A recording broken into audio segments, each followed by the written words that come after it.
Hello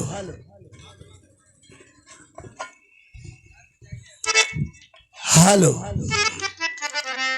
ठीक करा के नीचे जैसे बजा था साउंड बॉक्स के पास से हट जा, नीचे बैठ जा बेटा।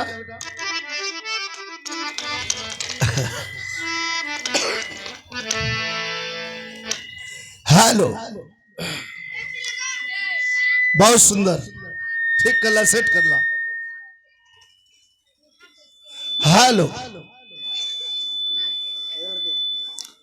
हेलो, थोड़ा सा बढ़ा के हल्का इसको देखे, सिटी कंट्रोल कर ला। साउंड के पास से आप लोग उतर जाइए बेटा, नीचे बैठ जा।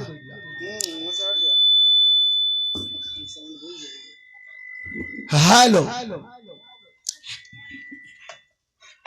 टेबल के बढ़ावा थोड़ा भैया। हेलो हेलो, थोड़ा आउट रिटर्निंग मिल जाए हमके।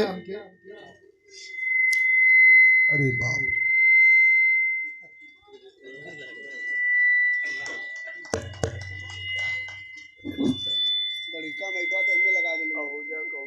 देखिए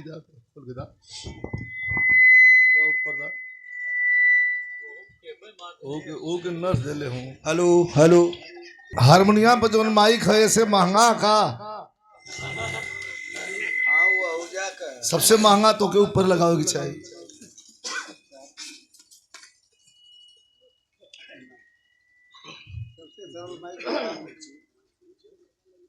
हेलो,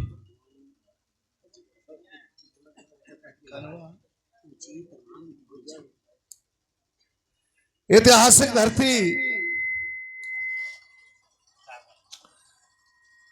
सोनभद्र का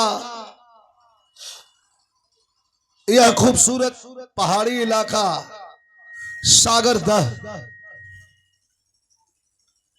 जब हम लिखौला सागर दह तब एक बार धड़कली है। वाह,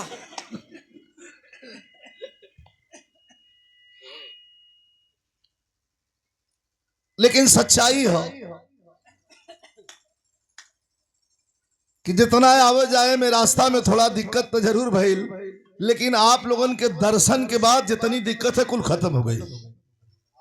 ये लिए आप लोग जहां तक बैठे हैं, हम विजय लाल यादव सबको पांव छू के यहीं से प्रणाम, जे आशीर्वाद दे लाखों के आशीर्वाद।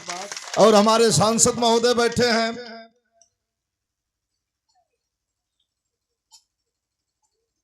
कद भी बड़ा है, पद भी बड़ा है, जरूर हम उम्र में बड़े हैं, लेकिन कुदरत ने जो, बस ऐसे यहीं पे छोड़ दो भैया, सही है, बनावट हुआ ठीक। कुदरत ने जो आपको जिम्मेवारी देकर के भेजा है, उस जिम्मेवारी को प्रणाम करता हूं।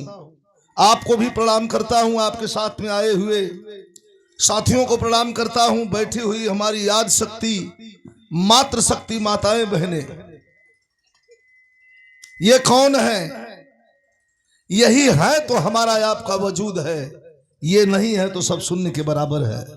इसलिए आपके भी चरणों में कोट कोट नमन प्रणाम करता हूं, आशीर्वाद की कामना रखता हूं। हमारी बेटियां आई हैं, हमारी बहनें भी हैं, जौने जे उम्र कहो कि यथा उचित नमस्कार प्रणाम पहुंचे। और ये भगवान श्री कृष्ण का गोवर्धन पूजा मना करके और इस कृष्ण उत्सव में अहम भूमिका निभाने वाले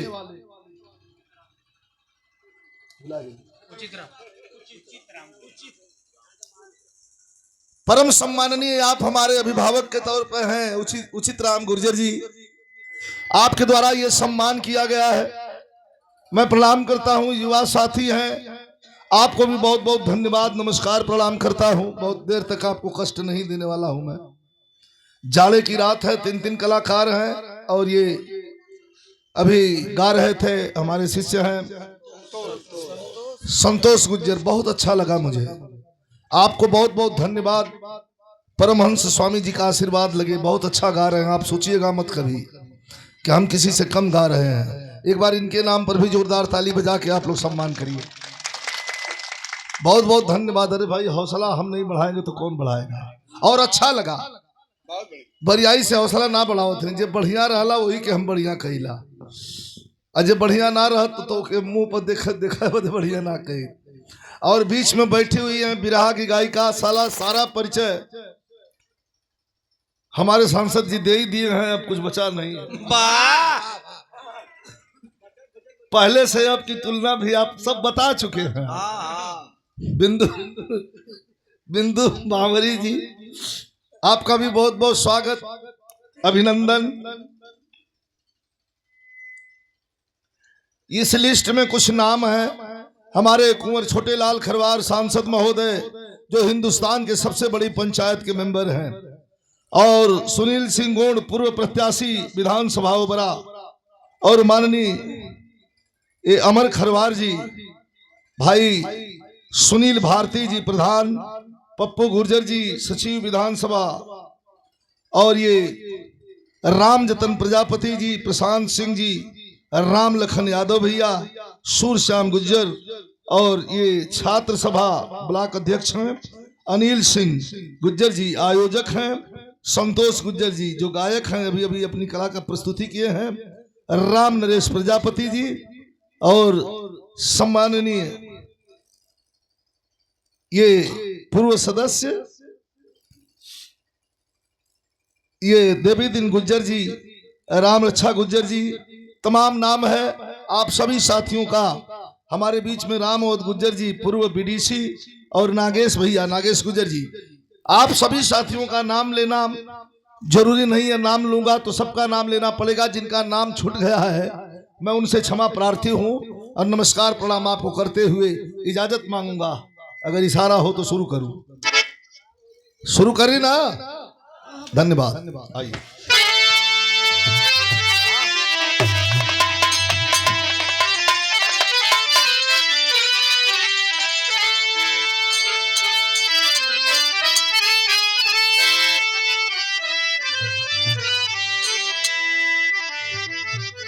हारमोनियम को थोड़ा सा टोन कम कदा, थोड़ा सा, ज्यादा ना।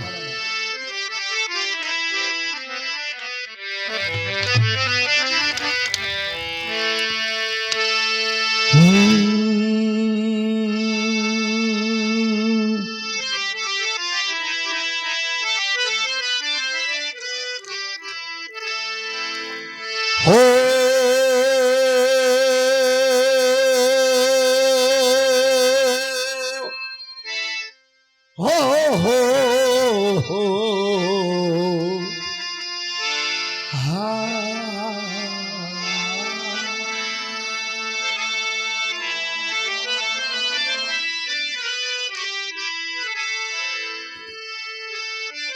जय गुरु बंदे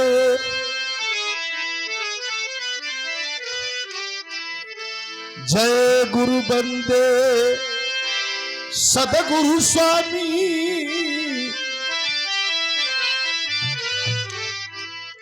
सदगुरु स्वामी विश्व गुरु के सदा झुकाइब माथ। अरे दुखियन पर दया करी, जय जय दीनानाथ।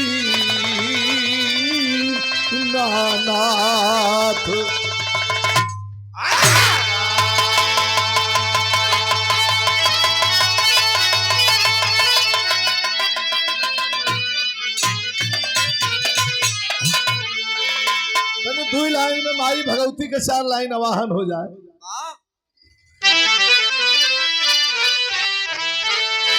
और ये ऐसा श्लोक है कि अगर एक मन से सांसद जी पढ़ दिया जाए तो तमतमा के भगवती खड़ी हो जाती है।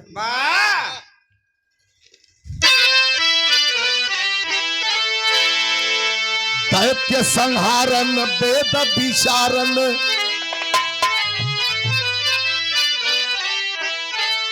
दैत्य संहारन वेद विचारन,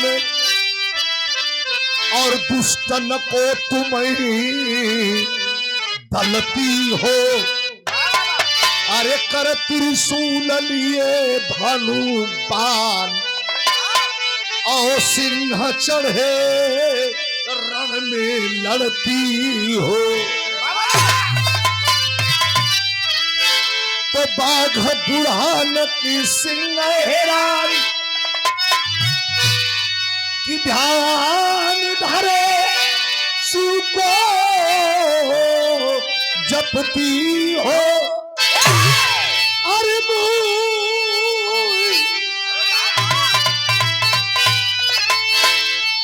अरे पुकारत देर भई जगदम्ब विलंब कहा करती हो।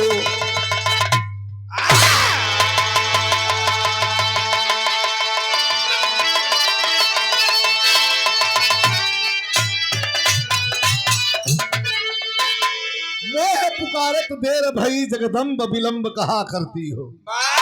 हम गवैया हैं, खाली हम ही पढ़ दें श्लोक, एक मतलब नहीं बा। कोई भी है श्लोक के स्मरण कर सकला।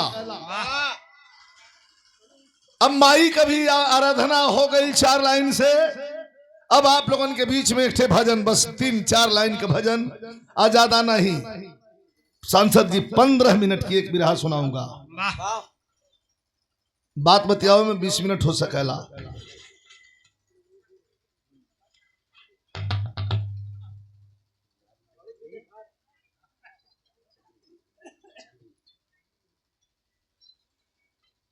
वाह, अरे बार सागर द कोई करोड़ों रुपया दे दे, प्रोग्राम 30 दिन में 30 दिन होता।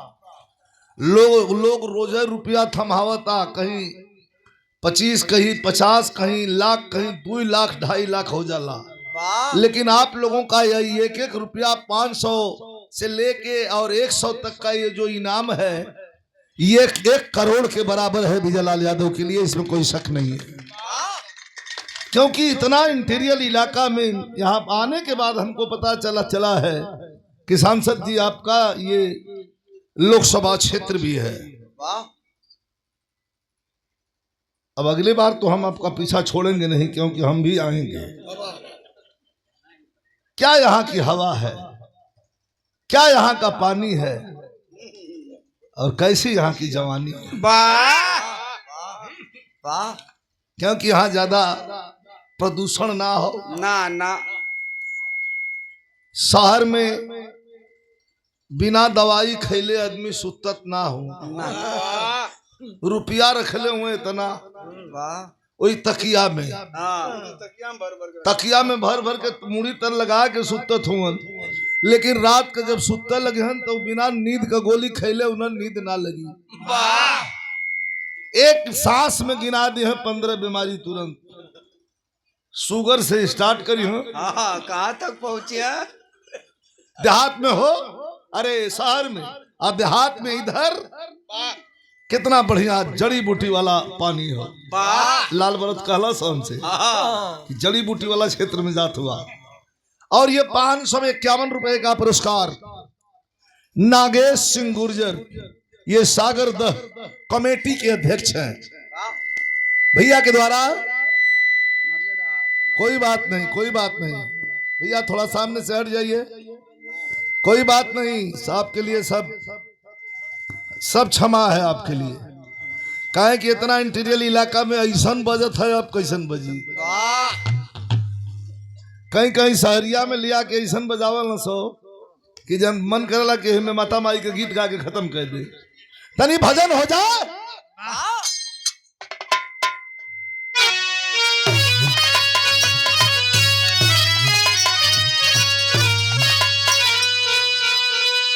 और ये भजन का भाव सदगुरु भजन। गुरु कौन है, कौन और सदगुरु कौन है। अंधकार से जब बुलाए हैं भैया, हम तो कई बार कह चुके हैं कि आप लोग साउंड के पास से हट जाएंगे तो अच्छा रहेगा। पूरा भरपूर आवाज मिली और बढ़िया से अमन के गावे का मन लगी। हट जाइए साउंड के पास से प्लीज, आने दीजिए आवाज ऊपर खोल के। बढ़िया बढ़िया, आ जा बस, ठीक है।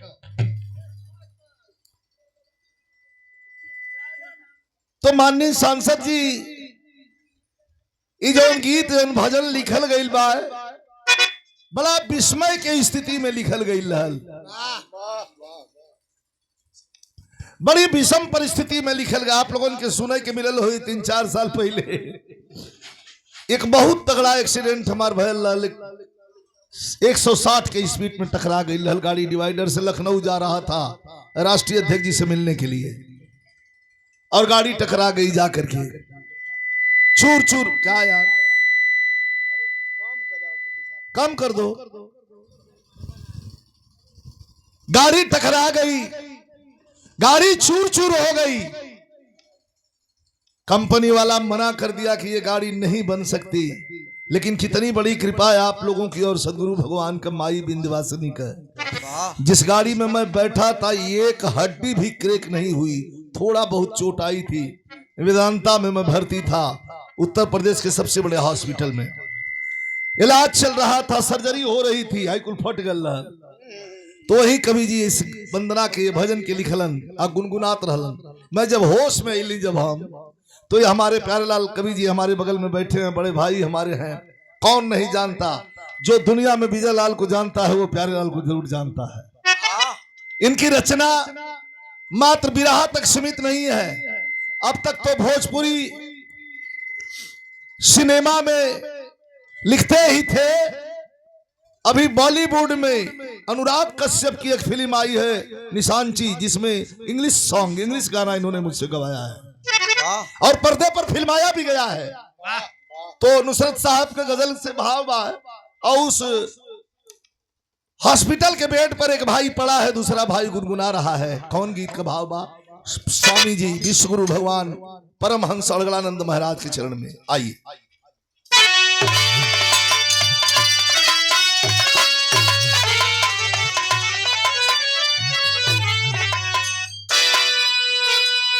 हेलो हेलो, कम कर दिलाए कि ना? चलो ठीक है।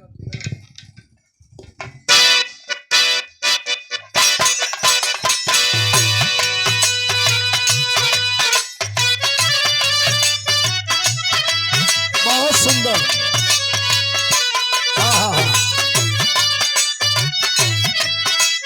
ठहरा रहे बेटा, ठहरा रहे।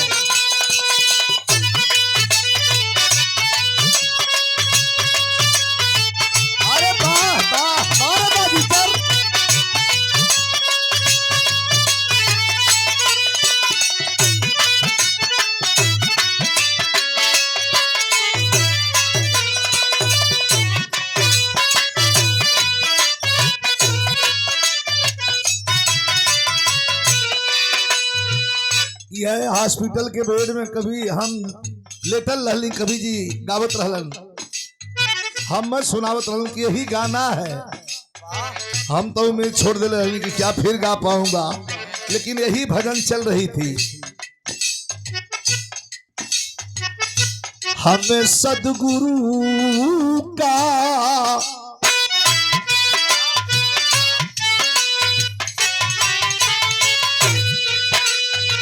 अरे हमें सदगुरु का सहारा मिला है,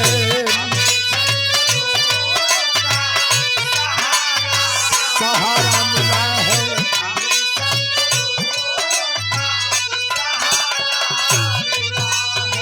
अरे परमहंस स्वामी का सहारा मिला है, सहारा मिला है। कैसे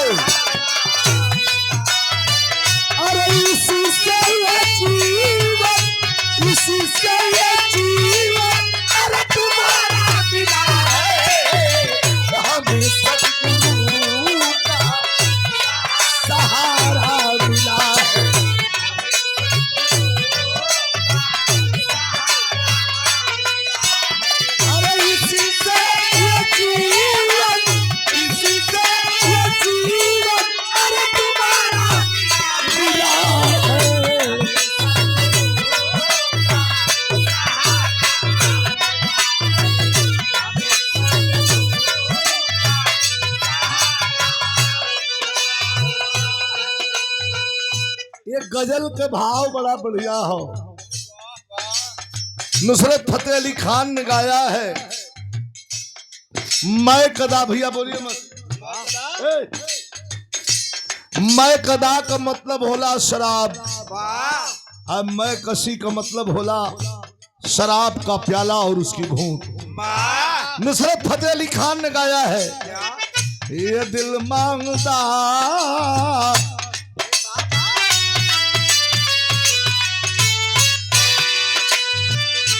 ये बड़ा कम वक्त है, ये छोटा सा जो यहाँ धड़कता है, ये दिल मांगता मैं कदा तौबा तौबा, ये दिल मांगता मैं कदा।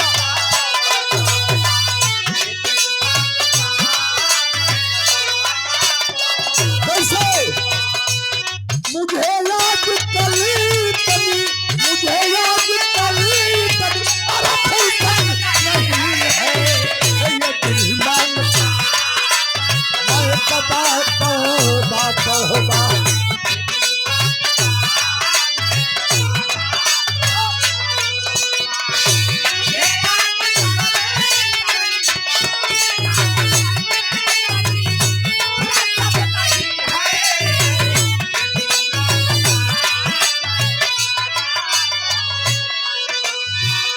और अध्यक्ष जी के द्वारा नागेश कुमार गुज्जर बाबू के द्वारा ये पुनः पुरस्कार दिया गया। भैया ये नीचे ऊपर वाला कम हो गया मास्टर, देखिए, लेकिन भजन के तरफ चले जा, यार कम हो गया ये इशारा है। अरे परम ब्रह्मा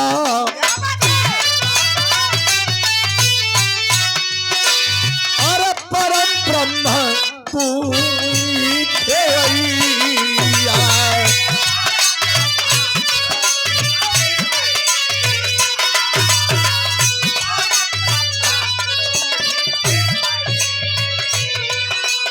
अरे भाव से उबार ले हला नैया,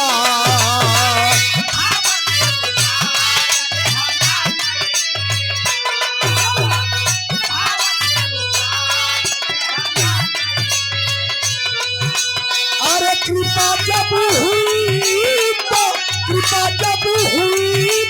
और किनारा मिला है, हमें सद्गुरु का सहारा मिला है।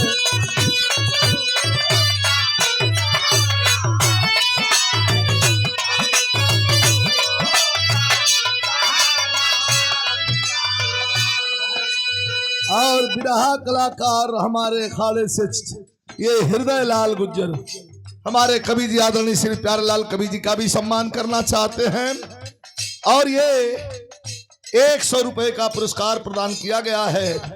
बहुत बहुत शुभ आशीर्वाद भैया के, हृदय बाबू के, सभी इनके प्रणाम है। आ जाइए इधर ऊपर आ जाइए, बैठिए।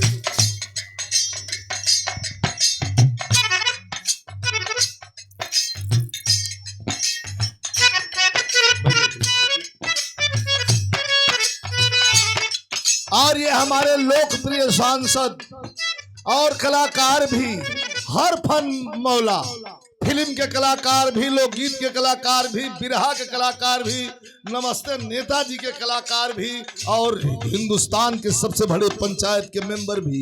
एक बार ताली बजा के सम्मान होना चाहिए।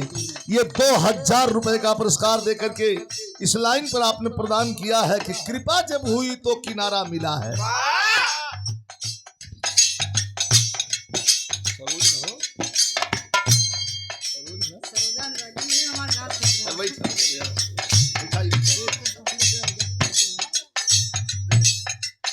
बहुत अच्छी गायिका है सरोजान।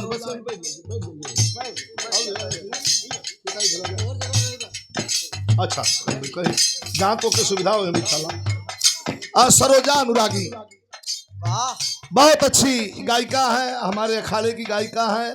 गुरु दरबार में गई थी, मैं इनको पहचानता हूँ, बहुत बढ़िया पिनिक की ऐसी गाई थी।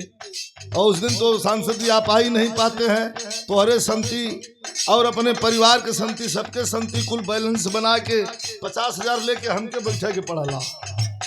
आप लोग यूट्यूब पर देखे भी होंगे कि जेकर बढ़िया लग गल हम कोई नाराज खुश ना हो, जेकर बढ़िया लगल मुंह देख के ना हो के इनाम हम अपन देत रहिला। खाली इनाम लेवे ना जानिला, हम देवे भी जानिला। ये सरोजा अनुरागी हमारे तरफ से शुभ आशीर्वाद। धन्यवाद। हमारे सांसद महोदय के द्वारा ये 2000 रुपए का पुरस्कार दिया गया। एक लाइन महोदय रूबरू कराऊंगा। अरे विश्व गुरु,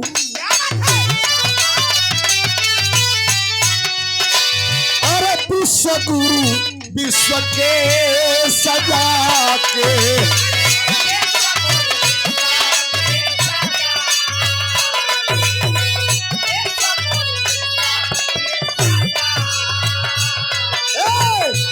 दास से भजनिया गवाते,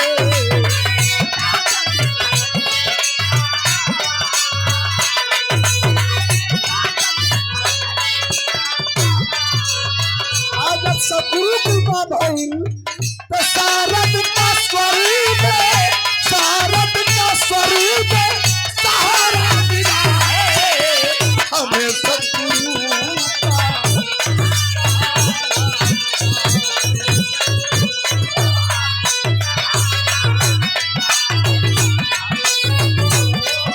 एक मिनट, ये सागरदह में इस प्रोग्राम की खूबसूरती, आप लोगों का प्यार तो है ही है। माननीय जी का आ जाना इसको हल्का में मत लीजिएगा। सदन का सत्र भी चल रहा है और सदन के सत्र से छुट्टी ले करके हमें लगता है कि आज एक काल में आपको जब निकलना भी पड़ेगा। एक लाइन हमारे कवि जी ने लिखा है, ये मानस हंस की लाइन है। प्रधान से लेकर के बीडीसी मेंबर से लेकर के जिला पंचायत सदस्य, विधायक, ब्लॉक प्रमुख, एमपी, एमएलए, राष्ट्रपति तक, प्रधान से लेकर राष्ट्रपति तक, ये हमारी लाइन छू करके निकल जाएगी। जरा ध्यान दीजिएगा। सद्गुरु कृपा, अरे सत्य से ही सत्ता डोले, सद्गुरु के सत से ज्यादा चोरी बेईमानी ढेर दिन ना चले ले। अरे सत्य से ही सत्ता डोले, मर्जी से सत्ता डोले, मर्जी से सत्ता डोले। अरे सत्य से ही सत्ता डोले, मर्जी से पत्ता डोले। जानला जहान स्वामी, जानला जहान स्वामी, जगत के दाता हुआ।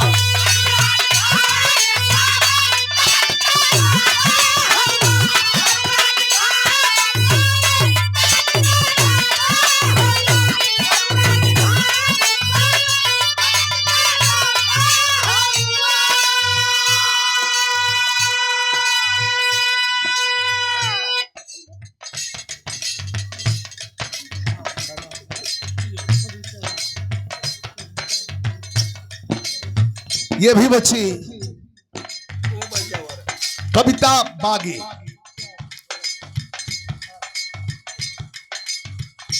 बड़ी सुंदर कलाकार है। हमारा भी सम्मान इनके द्वारा हुआ और आदरणीय हमारे कवि जी, आदरणीय प्यारेलाल कवि जी का भी सम्मान भैल। बहुत बहुत शुभ आशीर्वाद, धन्यवाद। एक अंतिम लाइन, प्रेम क्या है बाबू, बोलो मत प्लीज। प्रेम क्या है? क्या है? अरे महाराज, ये प्रेम ही तो है। ये प्रेम ही है कि सदन का सत्र छोड़ करके रात भर बैठे हुए हैं सांसद महोदय, ये प्रेम ही है।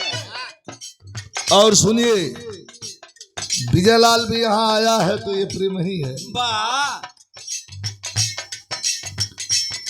जरा एक प्रेम का मिसाल ले ला। हमारे बाबूजी अभी सम्मान किए हैं, कवि जी भी आए हैं क्या? हमारे नवमी कवि जी आप भी आए हैं, हम देखते ना है।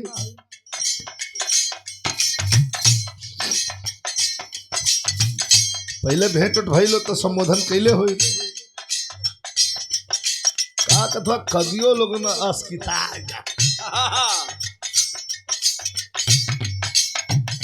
आखिरी लाइन वंदना का गाना की तरफ से चला। प्रेम क्या है? एक गीत का एकदम सबसे सुंदर लाइन। भैया आवाज मत बोलिए मत वहां प्लीज। दुर्योधन के दरबार में यादवेंद्र भगवान श्री कृष्ण निमंत्रण पर चले हैं भोजन के लिए, भोजन के लिए। चल जाता हूं। एक तरफ महल में युवराज का निमंत्रण है, 56 प्रकार का व्यंजन, सोने का गिलास, सोने का थाली, सोने का चम्मच। भगवान जा रहे हैं लेकिन रास्ते में एक गरीब आदमी का प्रेम बढ़ते हुए भगवान के कदम को बार बार अपने कुटिया की तरफ खींचने पर मजबूर कर रहा है। वो कौन सा कदम है, वो कौन सा प्रेम है? कभी कहते हैं अरे भगत दूर घर गईला,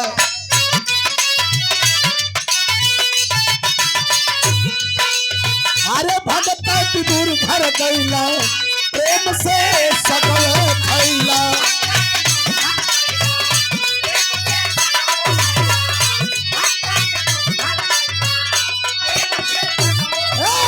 अरे भगत दूर घर गईला, प्रेम से सकवे खैला। छोड़ के भगवान स्वामी, छोड़ के भगवान सदगुरु, जगत के दाता हुआ।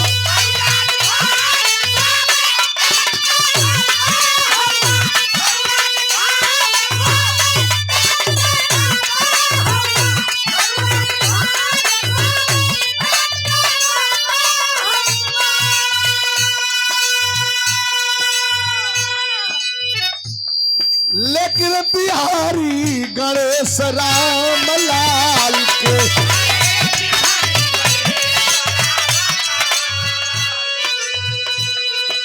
अरे बेहला बरदान प्यार लाल के।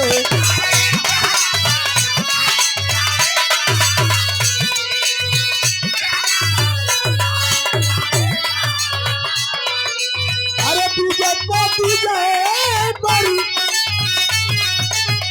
अरे विजय को विजय पर अरे तुम्हारा मिला है,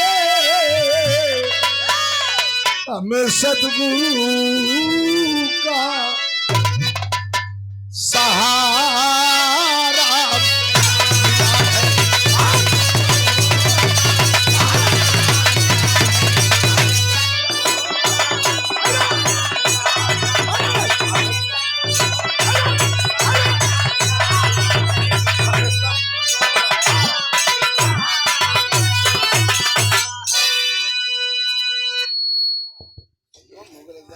क्या यार सेट कर लो यार, क्या हुआ?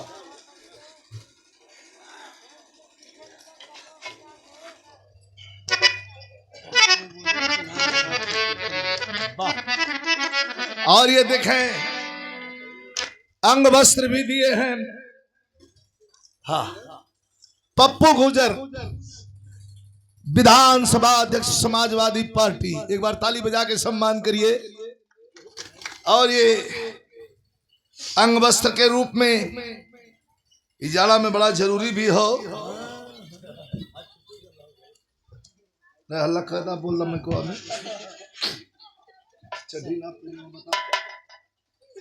500 रुपए का पुरस्कार दिया गया है। बाबू के हमारे बहुत बहुत शुभ आशीर्वाद, धन्यवाद हो।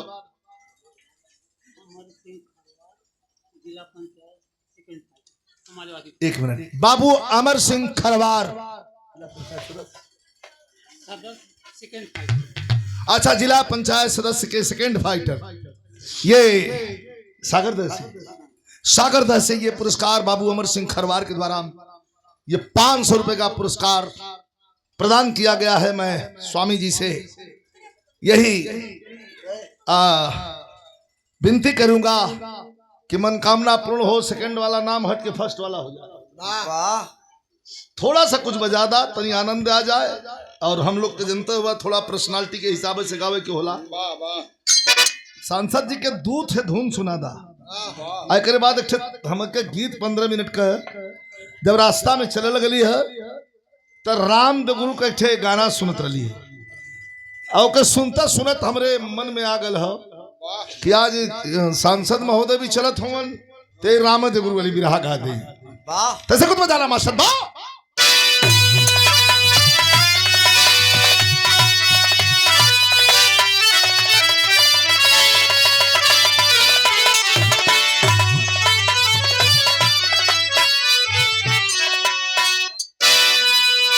अरे यार देखो साउंड गिर रहा है कैसे रखे हो जाओ वहां दौड़ के जाओ ए साउंड वाली जाओ दौड़ के क्योंकि ऊपर ऊपर गिर जाए खतरा तो साउंडवा अपने से ना चलत ना है वही पर लोगन रगरत हुआ ऐसे ऐसे तो का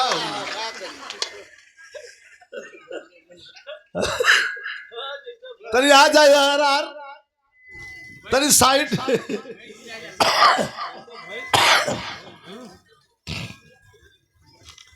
तई साइड आ जा भैया अब इतना जमजमाई हम तोले तोलन साउंड है गिरे उलाट दा बक्स तरी से कुछ बच्चा मास्टर बा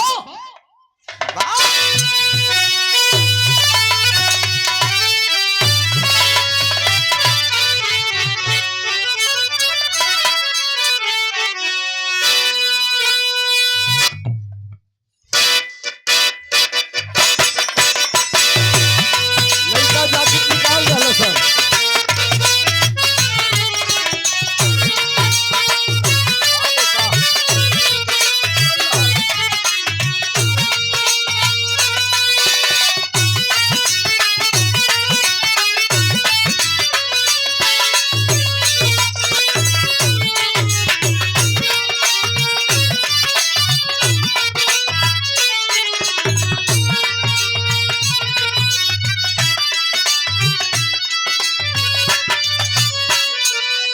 सिनेमा का धुन हो आप बहन बेटिया लोग में बैठे लेनी सिनेमा का धुन हो सिनेमा में एक ठे हीरो होला एक ठे हीरोइन होले दोनों में एक बार झगड़ा हो जाले कुल मुक्की का मुक्का दोनों अलगे हो जालन आए करे बाद कुछ दिन के बाद तो जनता हुआ प्रेम तो टूटत नहीं फिर भेंट होले तो वो लड़का रोवे लगल हीरोवा रोवेला लड़का ना रोवे सिनेमा में हीरो रोवत है का कहलत मास्टर का तू याद न करेलू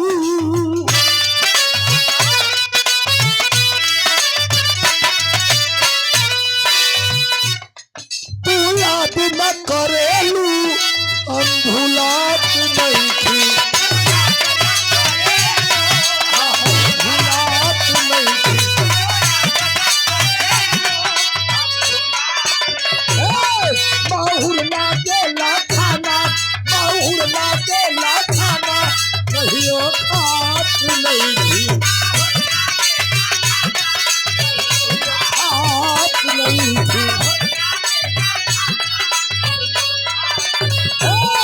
तू याद न करेलू हम भुलात नहीं थी माहुर लागेला खाना कहियो खात नहीं थी कट गईलू हमरा के बेसहारा अरे कट गईलू हमरा के बेसहारा अब तो के याद करके जान अरे अब तो के याद करके ले जान हर मोला नदीवा बेचारा याद करके जान मोला नदीवा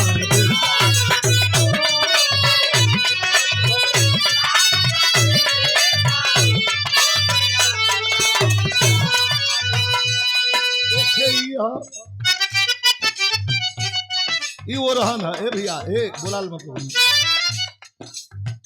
अब तने अब हम आल हैं तो थोड़ा हमके समझदा एक ठे वो रहा ना सांसद जी कौन हो रहा ना हमारा से मोहब्बत कैलू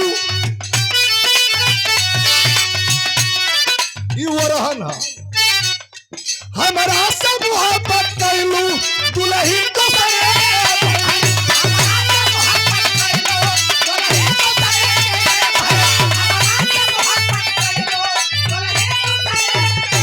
अरे हमरा से मोहब्बत कैलू दुल्ही को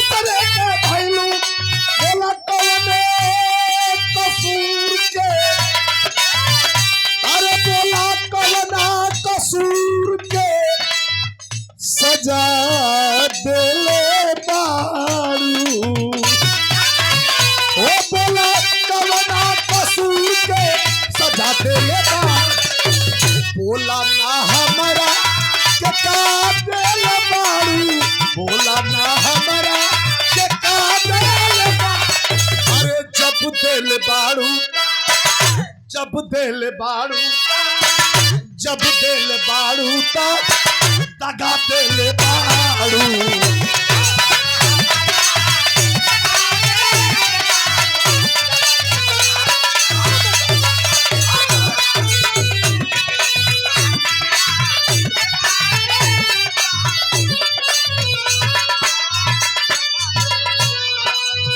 और ये 500 रुपए का पुरस्कार। अच्छा, और ये विधायक जी हमारे पूर्व प्रत्याशी उबरा विधानसभा से विधायक जी के द्वारा ये 500 रुपए का पुरस्कार प्यार भरा स्नेह भरा दिया गया।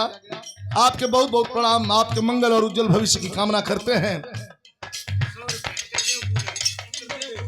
आदरणीय भाई नृदेव गुजर जी के द्वारा ये 100 रुपया। बहुत बहुत मास्टर, अब समय करना है। बढ़ जा बिहार में।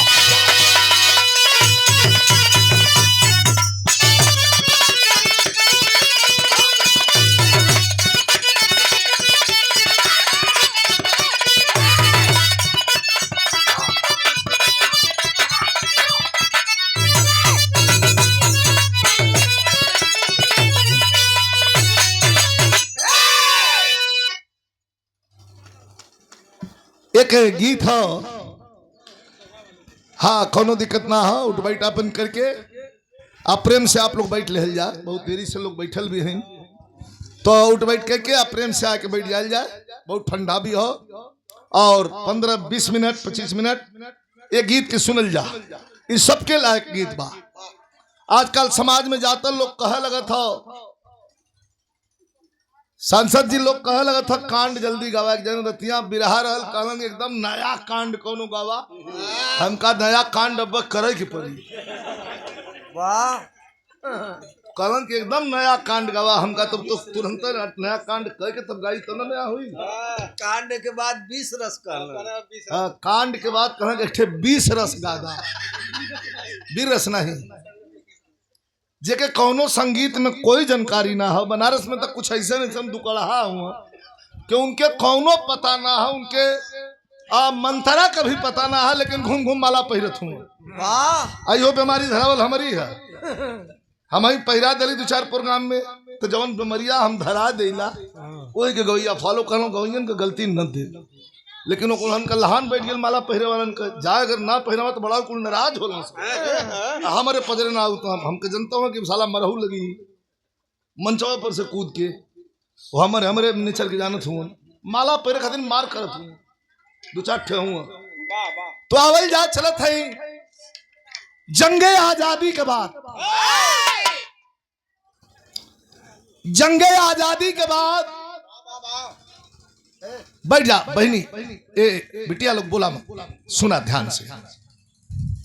कश्मीर से कन्याकुमारी तक 200 वर्ष तक विधायक जी यह देश गुलाम रहा, अंग्रेजों के अधीन रहा। किसकी गलती थी? इसकी।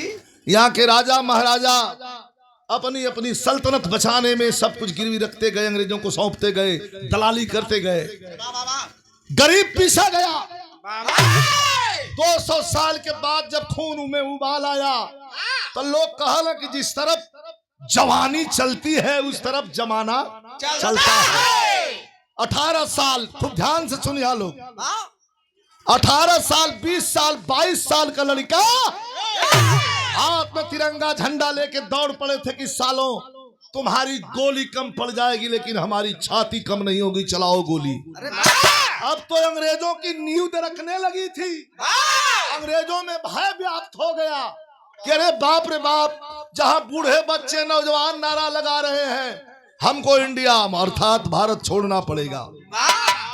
हमारे उस्ताद के बिरहा के यहाँ कलाकार लोग भी हुए, ये बिरहा के 3 लोग गौलन। स्वर्गीय रामदेव गुरु गौलन, स्वर्गीय बेचन राम राजभर हमारे गुरु भाई थे वो गौलन, और एक थे हम गैला। 3 कलाकार बिरहा के गौलन, और चौथा कोई नहीं गौलन। कैसे मास्टर राजा?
सब नारा।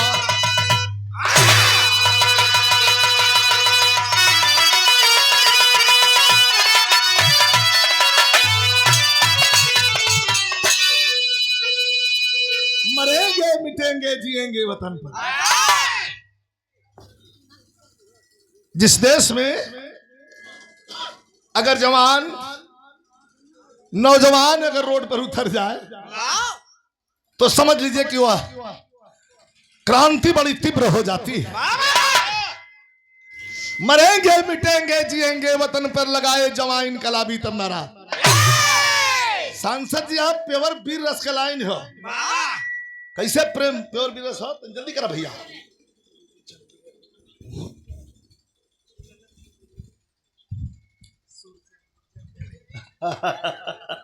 ये देखें हमारे छोटे भाई हैं, एक बार ताली बजा के आप लोग सम्मान कर दीजिए। सूरश्याम गुज्जर, ये 2 दिन 4 दिन पर 5 दिन पर जरूर फोन करिए। बैठ जा बिटिया, बैठ जा, ए बेटा बैठ जाओ, अंदर जाके बैठ जा। हाँ हो जाए खिंचला। ये अंग वस्त्र दिए हैं, 500 रुपए का पुरस्कार प्रदान किए हैं।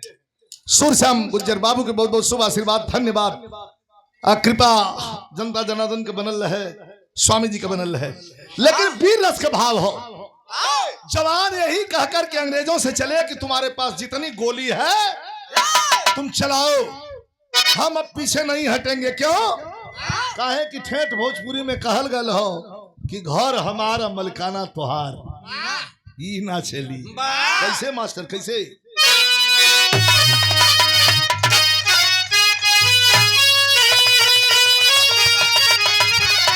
यही कह के चले थे कि चढ़ा दो सूली,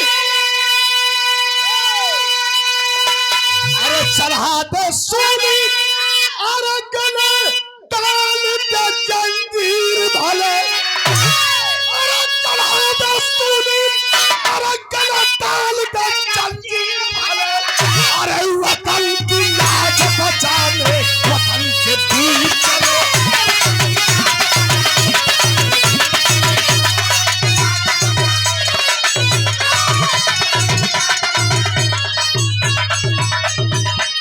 एक लाइन चढ़ा दे सूली, गले डाल दे जंजीर भले, वतन की लाज बचाने वतन के बीच चले। लेकिन आज का लाइन मन करता ही देख के कहे कब मास्टर कि धरा की गोद में, धरा की गोद में, अरे ऐसे रणधीर पले, अरे धरा की गोद में, अरे ऐसे रणधीर पले, अरे वतन की लाज बचाने वतन के बीच।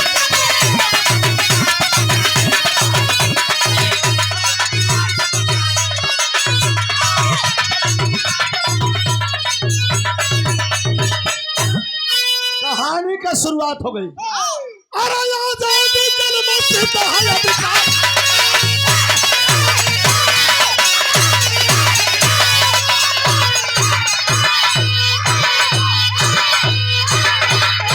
हमारे बेटा। और ये का है का तकलीफ बा, जोर लगावत है यहर, बोलत है वहर। ये वीर भाव पर एक बार ताली से सम्मान हो। ये हमारे लोकप्रिय जनप्रिय सांसद और बिरहा के कलाकार भी, जैसा कि मैंने पहले ही बताया, हर फन मौला। ढोलक भी हमारी मतिन बजा लेलन, गायकी भी कह लेलन, भी गंगा तक महुआ तक का सफर तय कैलन, फिल्मों में भी काम कर लिए हैं, और अब हिंदुस्तान के सबसे बड़े पंचायत के सदस्य भी हैं। तो ईश्वर की कृपा इसी तरह बने रहे। आदरणीय कुंवर छोटेलाल सिंह खरवार, आपके महबूब नेता, महबूब एमपी, आपके द्वारा ये 2000 रुपए का पुरस्कार देकर के मर्तबा बढ़ाया गया है। बहुत बहुत आपको प्रणाम करता हूं। लेकिन कहानी का भाव समझिए।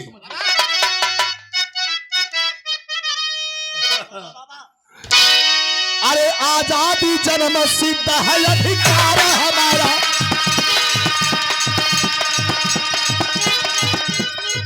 अरे गूंजा था देश भर में इनकलाब का नारा। हाँ नागपुर के पास एक गांव जंगली, अरे पीठी बेटे साथ गहवा पुढ़िया मंडली। एक और क्रांतिकारी जो 3 भाग कर बुढ़िया की झोपड़ी में छिपे हैं रात भर। बुढ़िया न जान पाई कि मेहमान हमारे, बुढ़िया न जान पाई कि मेहमान हमारे, खाए बिना ही सो गए तार बिचारे।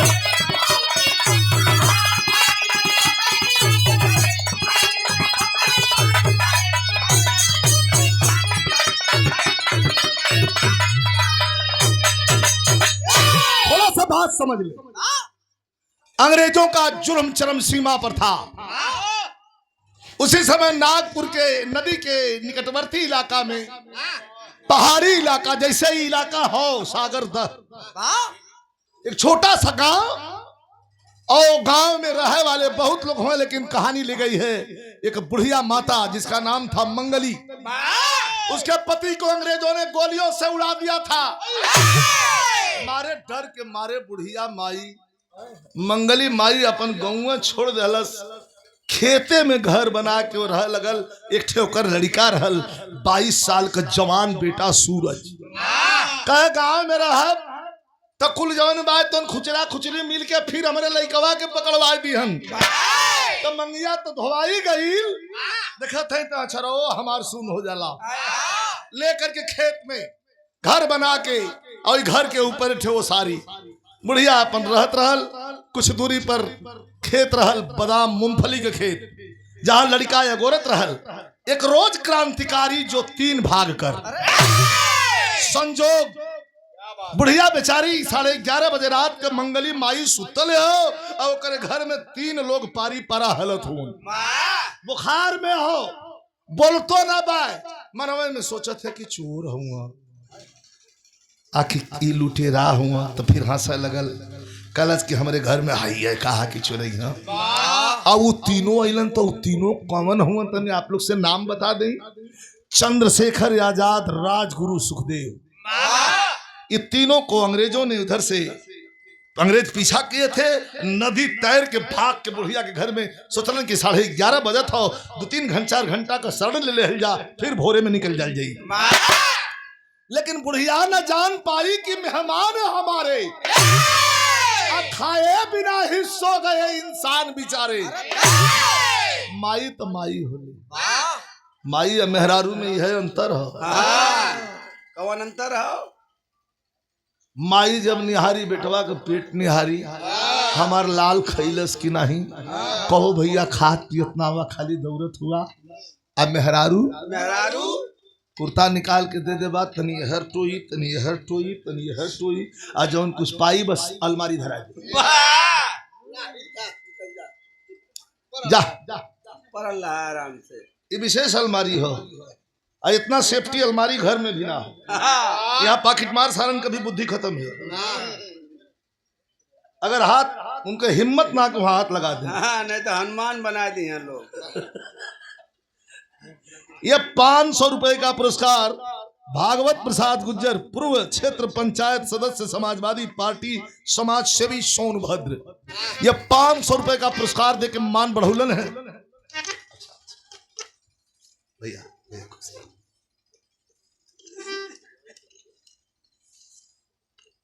अरे वाह, एक बार ताली बजा के सम्मान हो।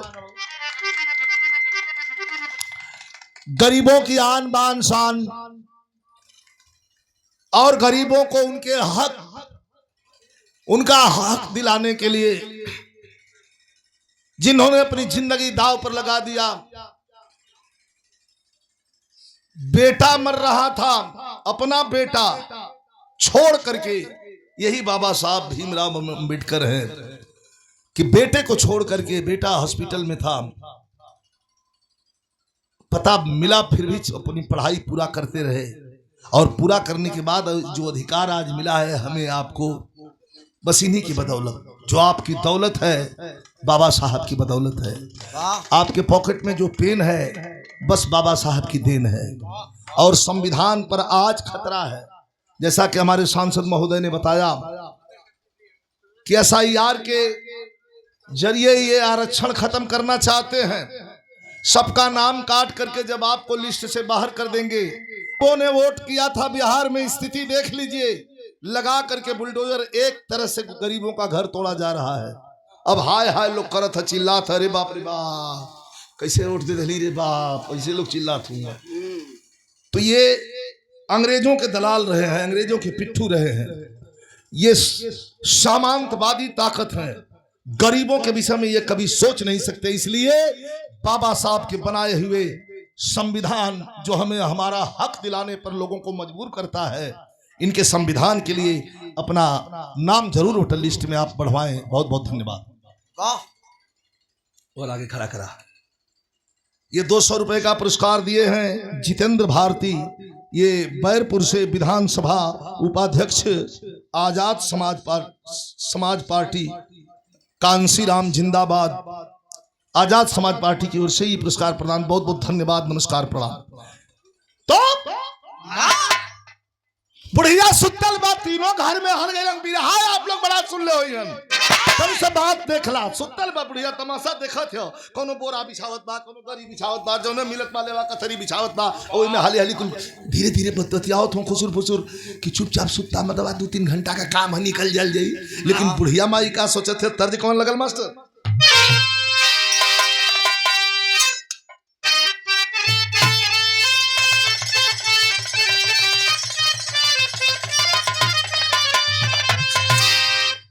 सांसद जी हम आप दोनों जन गए थे, उसी लड़का वही लड़का कई गावल गीत बा जौन छपरा में बिहार में तहलका मचोले रहल।